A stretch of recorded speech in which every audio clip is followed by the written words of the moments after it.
নমস্কার বন্ধুরা, আমার নাম টুম্পা। আজ আমি যে গল্পটা আপনাদের সাথে শেয়ার করতে যাচ্ছি সেটা আমার জীবনের এমন এক গোপন অধ্যায় যা আমি কাউকে বলতে পারিনি। বুকের ভেতর পাথর চাপা দিয়ে রাখা সেই কষ্ট আর নিষিদ্ধ ভালো লাগার কথাগুলো আজ আপনাদের শোনাব। গল্পটা শোনার পর হয়তো আপনারা আমাকে ঘৃণা করবেন অথবা আমার পরিস্থিতির কথা ভেবে করুণা করবেন, সেটা আপনাদের ওপর। তবে অনুরোধ, পুরো গল্পটা শুনে তারপর বিচার করবেন। আর হ্যাঁ, যারা এখনও আমাদের চ্যানেলটি সাবস্ক্রাইব করেননি তারা প্লিজ সাবস্ক্রাইব করে পাশের বেল আইকনটি বাজিয়ে দিন, যাতে আমার জীবনের পরবর্তী অংশগুলো আপনারা মিস না করেন। চলুন শুরু করা যাক আজকের গল্প। আমার তখন বয়স ২১, সদ্য অনার্স সেকেন্ড ইয়ারে উঠেছি। জীবনটা খুব সাধারণভাবেই কাটছিল, কিন্তু হঠাৎ বাবার মৃত্যু আমাদের সাজানো সংসারটাকে এলোমেলো করে দিল। মা খুব একা হয়ে পড়লেন, আর আর্থিক অনটনে আমাদের দিন কাটছিল খুব কষ্টে। ঠিক সেই সময়ই আমাদের জীবনে এলেন রশিদ আঙ্কেল। বাবার দূর সম্পর্কের বন্ধু ছিলেন তিনি, কিন্তু বিপদের সময় তিনিই আমাদের পাশে দাঁড়িয়েছিলেন। মায়ের একাকিত্ব আর সংসারের হাল ধরার জন্য ১ বছর পর মা রশিদ আঙ্কেলকে বিয়ে করলেন। তিনি হলেন আমার সৎ বাবা। প্রথম আমি ওনাকে মেনেই নিতে পারছিলাম না, কিন্তু উনি আমাকে নিজের মেয়ের মতোই আদর করতেন, হাত খরচ দিতেন, সব আবদার মেটাতেন। আমাদের অভাবের সংসারে আবার সচ্ছলতা ফিরে এলো, কিন্তু একটা খটকা আমার সবসময় লাগত। আমি যখনই বাড়িতে একা থাকতাম বা কোনো পাতলা পোশাকে থাকতাম, আমি লক্ষ্য করতাম রশিদ আঙ্কেল আমার দিকে এক দৃষ্টি তাকিয়ে থাকতেন। সেই তাকানোর মধ্যে বাবার স্নেহ ছিল না, ছিল অন্য কিছু, একটা আদিম ক্ষোধা। আমি বুঝতাম, কিন্তু ভয় মাকে কিছু বলতে পারতাম না। মা তখন নতুন সংসার নিয়ে খুব খুশি। আমি চাইনি মায়ের সুখের সংসারে আগুন লাগাতে। ঘটনাটা ঘটেছিল এক বর্ষার রাতে। মা তার অসুস্থ বোনকে দেখতে গ্রামের বাড়িতে গিয়েছিলেন। বাড়িতে আমি আর রশিদ আঙ্কেল একা। বাইরে তখন অঝরে বৃষ্টি হচ্ছে, আর মাঝে মাঝে বাজের শব্দে বুকটা কেঁপে উঠছে। আমি আমার ঘরে বসে পড়ছিলাম। লোডশেডিং চলছে অনেকক্ষণ ধরে, তাই মোমবাতির আলোয় বইয়ের পাতাগুলো উল্টাচ্ছিলাম। হঠাৎ দরজায় টোকা পড়ল। টুম্পা, মা, জেগে আছিস? রশিদ আঙ্কেলের গলা। আমি একটু চমকে উঠে বললাম, হ্যাঁ বাবা, এসো। রশিদ আঙ্কেল ঘরে ঢুকলেন। উনার হাতে একটা কফির মগ, পরনে একটা পাতলা গেঞ্জি আর লুঙ্গি।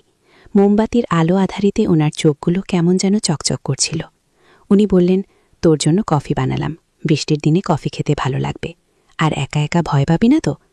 আমি মগটা হাতে নিয়ে বললাম, না না, ভয় পাবো কেন, তুমি তো আছোই। কথাটা বলার পর আমার নিজেরই কেমন অস্বস্তি লাগল। উনি একটু এগিয়ে এসে আমার পড়ার টেবিলের কোণায় হেলান দিয়ে দাঁড়ালেন। আমার দিকে তাকিয়ে মিটিমিটি হাসছিলেন।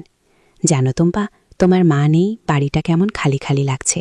তবে উনি একটু থামলেন, তারপর আমার চোখের দিকে সরাসরি বাকিয়ে বললেন, তুমি আছো বলে আমার অতটা খারাপ লাগছে না। ওনার গলার স্বরটা অন্যরকম শোনালো, ভারী আর কিছুটা ফিসফিসানি মেশানো। আমার বুকের ভেতরটা ধক করে উঠল। আমি চোখ নামিয়ে নিলাম, কিন্তু অনুভব করলাম উনি আমার খুব কাছে চলে এসেছেন। মোমবাতির আলোয় আমাদের দুজনের ছায়াটা দেয়ালে কাঁপছিল। হঠাৎ উনি বললেন, তোর চুলে কিছু একটা লেগে আছে। এই বলে উনি হাত বাড়ালেন। আমি নড়ার আগেই উনার খসখসে হাতটা আমার চুলে স্পর্শ করল, কিন্তু চুল ঠিক করার বদলে উনার হাতটা ধীরে ধীরে আমার ঘাড়ের কাছে নেমে এলো। আমার শরীরটা অবশ হয়ে আসছিল। আমি চাইছিলাম সরে যেতে, কিন্তু কেন জানি পারছিলাম না। একটা অদ্ভুত ভালো লাগা আর ভয়ের মিশ্রণ আমাকে আচ্ছন্ন করে ফেলল। বাবা, কি করছো? আমি খুব নিচু স্বরে বললাম। উনি কোনো উত্তর দিলেন না। উনার আঙুলগুলো আমার ঘাড় থেকে নেমে পিঠের দিকে চলে গেল। আমার শরীরে তখন কাঁটা দিয়ে উঠল। বাইরে বৃষ্টির শব্দ বাড়ছিল, আর ঘরের ভেতর আমার নিঃশ্বাসের শব্দ। উনি নিচু হয়ে আমার কানের কাছে ফিসফিস করে বললেন, টুম্পা, তোমাকে আজ খুব সুন্দর লাগছে এই আলোয়। আমি নিজেকে আটকাতে পারছি না রে মা, তুই কি আমাকে একটু বুঝবি না? এই কথাটা বলে উনি আমাকে ব্ল্যাকমেইল করার মতো একটা ইঙ্গিত দিলেন।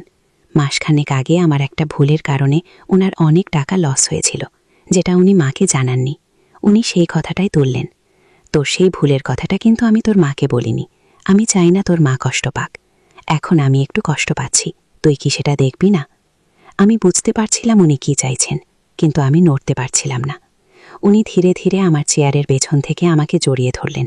ওনার শরীরের উত্তাপ আমার পিঠে লাগছিল। আমার হৃদস্পন্দন তখন এত দ্রুত হচ্ছিল যে মনে হচ্ছিল এক্ষুনি হার্ট অ্যাটাক হবে। আমার শরীরের দিকে তাকিয়ে থাকার সময় আমার নিজের শরীরেও কি যেন এক উত্তেজনার সৃষ্টি হচ্ছিল, যা আমি আগে কখনো অনুভব করিনি। আমি নিজের উপর নিয়ন্ত্রণ হারিয়ে ফেলছিলাম। উনি যখন আমার কোমরে হাত দিয়ে আমাকে ওনার শরীরের সাথে চেপে ধরলেন, আমি আর প্রতিবাদ করতে পারলাম না। আমার মেরুদণ্ড বেয়ে একটা ঠান্ডা স্রোত নেমে গেল। উনি আমাকে ঘুরিয়ে ওনার দিকে মুখ করালেন। আমার চোখ তখনও নিচের দিকে। উনি আমার থুতনি ধরে মুখটা তুলে ধরলেন। ওনার চোখ দুটো তখন লাল, নিঃশ্বাস ভারী। একটু কাছে আয়, উনি বললেন।